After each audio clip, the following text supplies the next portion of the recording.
የነፍስ ወግ ነው። ዛሬ ደግሞ ከድንበር ከቋንቋና ከዝርያ በላይ ስለሆነ አንድ እውነተኛ ጉልበት እናወጋቸዋለን። ፍቅር ሲባል ለሰው ልጅ ብቻ የተሰጠ ስጦታ ይመስለናል። ነገር ግን ፍቅር ዝርያ የማይገድበው በልብ ምት የሚረዳዱበት ታላቅ ምስጢር ነው። ዛሬ የምናቀርብላችሁ ትረካ ዝርያ ያልገደበው ፍቅር ይባላል። እስከ ታሪኩ ፍጻሜ አብራችሁን በመቆየት የዚህን ድንቅ ፍቅር ጥልቀት እንድትቃኙ እንጋብዛችኋለን።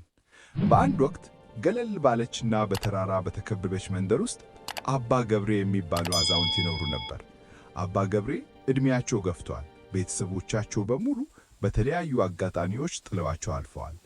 የሚኖሩት ብቻቸውን በጠባብ ጎጆ ውስጥ ሲሆን ብቸኝነታቸውንም የሚያስታግሱት ከጎጆአቸው ፊት ለፊት ካለው ትልቅ የሾላ ዛፍ ስር ተቀምጠው የዱር አዕዋፋትን በማየት ነበር። አባ ገብሬ ለአዕዋፋቱ እህል ይነስንሳሉ፣ ውሃም በጎድጓዳ ሳህን ያቀርቡላቸዋል። ለእሳቸው እነዚህ ፍጥረታት የልጅ ያህል ነበሩ። አንድ ቀን ምሽት ኃይለኛ ዝናብና ነፋስ እየታመሰ እያለ አባ ገብሬ ከቤታቸው በስተጀርባ የሚሰማ የጭንቀት ድምፅ ሰሙ። መብራት አብርተው ሲወጡ በአጥር ስር ተሸሽጎ የሚንቀጠቀጥና ክንፉ በደም የራሰ አንድ ትልቅ ንስር አገኙ። ንስሩ በክፉ ሁኔታ ቆስሏል። ዓይኖቹ ግን የእርዳታ ጥሪ ያሳያሉ። አባ ገብሬ በፍርሃት ወደ ኋላ አላፈገፈጉም። ይልቁንም ንስሩን በጨርቅ ጠቅልለው ወደ ቤታቸው አስገቡት። አይዞህ የኔ ጌታ፣ አንተም እንደኔ ብቸኛ ነህ እያሉ ቁስሉን አተቡለት፣ በፋሻም አሰሩት። ሳምንታት አለፉ። ንስሩ ቀስ በቀስ አገገመ። አባ ገብሬ የሚበላውን ያቀርቡለታል፣ ልክ እንደ ሰውም ያወሩታል። ንስሩ የአባ ገብሬን ድምፅ ሲሰማ ክንፉን እያማታ ደስታውን ይገልጻል። የሚገርመው ግን ንስሩ መብረር ከቻለ በኋላም አባ ገብሬን ጥሎ አልሄደም። ይልቁንም በቀን በሰማይ ላይ ውሎ ምሽት ላይ ወደ አባ ገብሬ ቤት ይመለሳል። መንደሩ በአባ ገብሬና በንስሩ ፍቅር ተገረመ። ንስር እኮ አውሬ ነው፣ እንዴት ከሰው ጋር ይኖራል ይሉ ነበር። አባ ገብሬ ግን ፍቅር ቋንቋ የለውም፣ ዝርያ የማይገድበውም ብሎ ይመልሱላቸዋል። አንድ ቀን አባ ገብሬ በከባድ ሕመም ወደቁ። ጎጆአቸው ውስጥ ምንም የሚበላ አልነበረም፣ የሚጠራላቸውም ሰው አልነበረም። ንስሩ የሰውየውን ሁኔታ ተረዳ። ወደ ሰማይ በረረና ለሰዓታት ጠፋ። የአካባቢው ሰዎች ንስሩ አባ ገብሬ ሲታመሙ ጥሏቸው ሄደ ብለው አሰቡ። ነገር ግን ንስሩ የተመለሰው ለየት ባለ መንገድ ነበር። በመንደር ውስጥ ወደሚገኝ አንድ ባለ ሀብት ግቢ በመሄድ የአንድን ሕፃን ልጅ ኮፊያ ነጥቆ ወደ አባ ገብሬ ቤት በረረ። ሰዎቹ ኮፊያውን ለመመለስ ንስሩን ተከትለው ወደ አባ ገብሬ ቤት ሲገቡ አዛውንቱ በሞትና በሕይወት መካከል ሆነው አገኟቸው። ንስሩ ሰዎቹን ወደ አባ ገብሬ ቤት የጠራበት መንገድ ነበር። አባ ገብሬ በንስሩ ብልህነትና ፍቅር ምክንያት ተረፉ።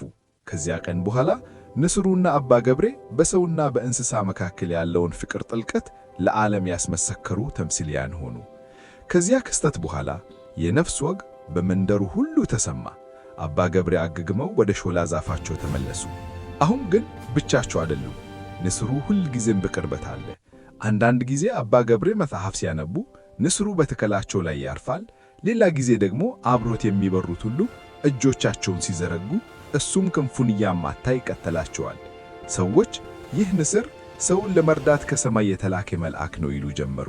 አባ ገብሬ ግን ፈገል ብለው መልአክ መሆን አይጠበቅበትም፣ ፍቅር ካለው ማንኛውም ፍጥረት ለሌላው መድኃኒት ነው ይሉ ነበር። አንድ እጅግ አስቸጋሪ ክረምት መጣ። ነፋሱ ቤቶችን የሚነቅልና ዝናቡም ወንዝ የሚያስምር ነበር። የአባ ገብሬ ጎጆ በዕድሜ ብዛት ደክማለች። በአንድ እኩለ ሌሊት የጎጆ ጣራ በከፊል ተናደ።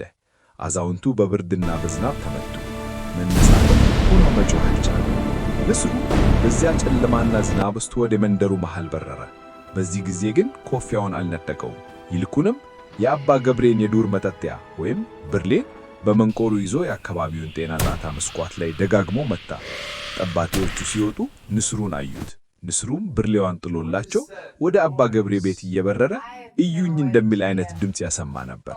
ሰዎቹም የሆነ ነገር መፈጠሩን ተረዱ፣ ተከተሉት። አባ ገብሬ ለሁለተኛ ጊዜ በንስሩ ብልህነት ምክንያት ተረፉ።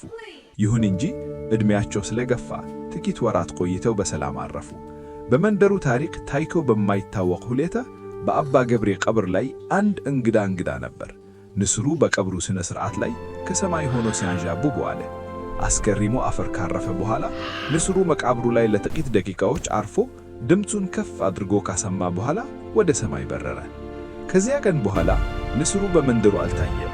ነገር ግን መንደረኞቹ አሁንም ድረስ አባ ገብሬና ንስሩን ያስታውሳቸዋል። የዝርያ ያልገደበው ፍቅር የሚለው ታሪካቸው ለትውልድ የሚተርክ የፍቅር መዝገብ ሆነ። ታሪኩ እዚህ ላይ ያበቃል። አባ ገብሬና ንስሩ ዛሬ የሉም። ነገር ግን የተዉት ትምህርት ሕያው ነው። ፍቅር ወሰን የለውም፣ ዝርያም አይገድበውም። እኛ ሰዎች ለሌሎች ፍጥረታት የምናሳየው ርኅራኄ ከማናስበው አቅጣጫ ሆኖ ሕይወታችንን ሊያተርፍ ይችላል። የነፍስ ወግ ዛሬ ይህን መሳጭ ታሪክ አቀረበላችሁ። ልባችሁ በፍቅር ይሙላ፣ ነፍሳችሁ በደግነት ትረካ። የነፍስ ወግ ዛሬ ይህን መሳጭ ታሪክ አቀረበላችሁ። አያችሁ አይደለ? ፍቅር ከቆዳ ቀለም፣ ከቋንቋ አልፎ ተርፎም ከዝርያ በላይ ነው። አባ ገብሬና ንስሩ ያስተማሩን ትልቅ ቁም ነገር ቢኖር ደግነት በየትኛውም ፍጥረት ዘንድ የማይጠፋ ዋጋ እንዳለው ነው። እናንተስ በዚህ ታሪክ ላይ ምን ተሰማችሁ? በእንስሳትና በሰው መካከል የታዘባችሁት አስገራሚ ፍጥረት አለ? ሐሳባችሁን በኮሜንት አጋሩን። ቪዲዮው ለሌሎችም ትምህርት እንዲሆን ላይክ እና ሼር ማድረጋችሁን አትርሱ። በሚቀጥለው የነፍስ ወግ እስከምንገናኝ ለፍጥረታት ሁሉ ደግነትን እያሳያችሁ በሰላም ቆዩ።